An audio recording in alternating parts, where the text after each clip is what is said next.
Setelah resmi dilantik sebagai gubernur dan wakil gubernur Bali, Wayan Koster lakukan sertijab dengan pejabat gubernur Bali dan dalam pidatonya Wayan Koster berjanji akan menjalankan visi misinya dengan baik selama 5 tahun ke depan.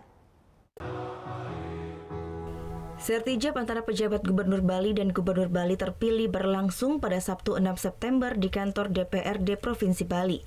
Sertijab disaksikan oleh Ketua DPRD Bali, Wakil Gubernur Bali, anggota DPRD Bali, Bupati Sepulau Bali, serta ratusan undangan lainnya. Mantan rival dalam Pilgub 2018 yang juga Wali Kota Denpasar Ida Bagus Raiwijaya Mantre, serta mantan Gubernur Bali Made Mangku Pastika juga turut hadir dalam sertijab tersebut. Usai melaksanakan sertijab, di hadapan ratusan undangan Gubernur Bali Wayan Koster menyampaikan visi, misi, dan program kerjanya selama 5 tahun ke depan. Wayan Koster menyampaikan dia akan langsung melaksanakan program untuk 5 tahun ke depan tanpa ada prioritas 100 hari kerja. Saya nggak ada agenda 100 hari, yang ada itu adalah ada agenda yang harus kita laksanakan dalam waktu 5 tahun. Ada yang bisa selesai dalam waktu 1 bulan, 2 bulan, 6 bulan. Gubernur Wayan Koster juga berjanji akan menjalankan visi misinya dengan baik.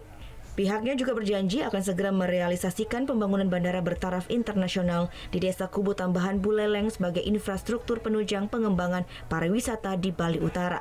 Surya Sanjaya melaporkan untuk NET.